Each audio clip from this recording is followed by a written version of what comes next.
ஐரோப்பா தேசத்தில் ஒரு பெரிய மனிதன், கற்றுத்தேர்ந்த மனிதன், ரொம்ப படித்த மனிதன்.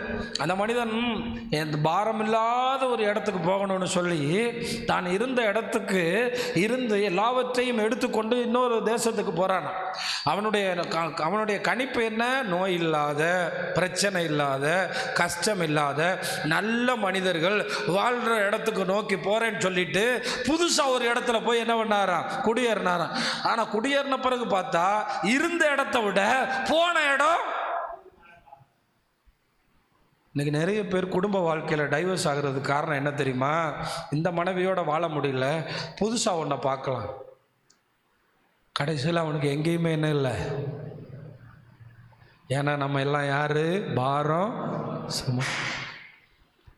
இப்போ இதை நம்ம எல்லாரும் புரிஞ்சுக்கிறோம். உடனே அந்த மனுஷன் தான் போன இடத்துல இருந்து திரும்ப சுவிட்சர்லாந்துக்கே வந்துட்டாரான், சொந்த ஊருக்கே வந்துட்டாரான். அப்போ சாது சுந்தர் சிங் அங்கே போகிறாரான். போன உடனே கேட்டாரான், நீர் எதுக்கு அங்கே வந்திருக்கீர்? நான் ஆண்டவரை பற்றி பிரசங்கம் பண்ணுறதுக்காக இந்த ஊருக்கு வந்திருக்கேன் அப்படின்னு சொல்லிட்டு தன்னுடைய நிலைமையை சொன்ன உடனே அவர் சொன்னாராம், இந்த கவலை, பாரம் இது எல்லாம் ஆத்துமாவை சார்ந்தது. எதை சார்ந்தது? இது ஆத்துமாவோட உள்ள பிரச்சனை. இது பணம் வந்த உடனே சரியாகாது, இது சில நன்மைகள் வந்த உடனே சரியாகாது, இதுல சில சந்தோஷம் வந்த உடனே சரியாகாது. அதெல்லாம் தற்காலிகமானது. சிலது சந்தோஷம் மாதிரி தெரியும், ஆனா கூட கொஞ்சம் பாரமாயிரும். அதுக்கு பயந்துக்கிட்டு தான் இப்போ உள்ள தலைமுறை கல்யாணமே பண்ண மாட்டேங்கிறான். ஒரு 50% பேர் சொல்கிறான் கல்யாணம் கமிட்மெண்ட்டு, பிள்ளைக்கு ஃபீஸ் கட்டணும், பிள்ளைய ஸ்கூலுக்கு அனுப்பணும், பிள்ளைக்கு 2 லட்ச ரூபா ஃபீஸ் கட்டணும், இதெல்லாம் எனக்கு எதுக்கு, எனக்கு வேணாம் என்னவா அப்படின்னு சொல்லிட்டு இப்போ ஒரு புது ட்ரெண்டு, கல்யாணம் முடிக்காமலே வாழ்கிறது.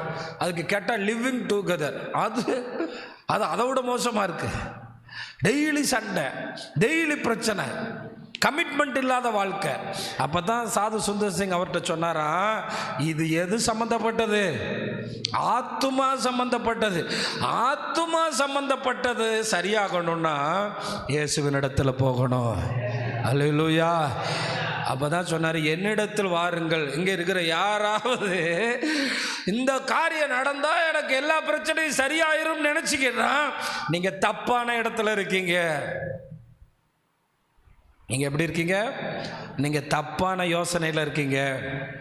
ஆண்டவர் சொன்ன மிகப்பெரிய சத்தியம், என்னிடத்தில் வாருங்கள், என்னிடத்தில் வாருங்கள், நான் உங்களுக்கு. அப்போ எந்த பிரச்சனையாக இருந்தாலும், எந்த கஷ்டமாக இருந்தாலும், ஆண்டவர் அந்த பிரச்சனை நமக்குள்ளே இருக்கிறதனுடைய ஒரு முக்கியமான நோக்கத்தை நமக்கு கற்றுக் கொடுக்கிறார். நாம் அவரிடத்தில் வர வேண்டும்.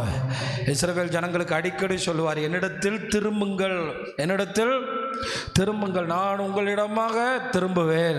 அப்போ ஏன்னா பெரிய பெரிய ஆட்கள், உலகத்தையே பிடிச்சவங்க, பெரிய பணங்களை சம்பாதிச்சவங்க, பெரிய மாட மாளிகைகளை கட்டினவங்க, கடைசியாக ஒரு வார்த்தை சொன்னாங்க, மாயையும் மனதுக்கு.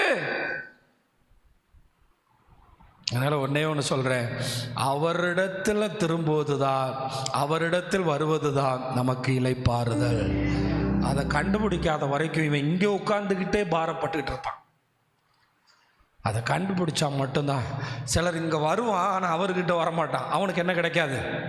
இளைப்பாறுதல். அதனால தான் அவர்கிட்ட கிடைக்கணும், அவர் பக்கமாக திரும்பணும்.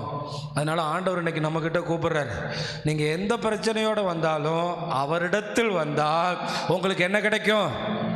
என்ன சத்தமாக சொல்லுங்க, இளைப்பாறுதல் கிடைக்கும், ஒரு பெரிய பீஸ்ஃபுல்னஸ். அதனால தான் வேதம் சொல்லுது, நீங்கள் ஒன்றுக்கு கவலைப்படாமல். அங்கே தானே பிரச்சனை.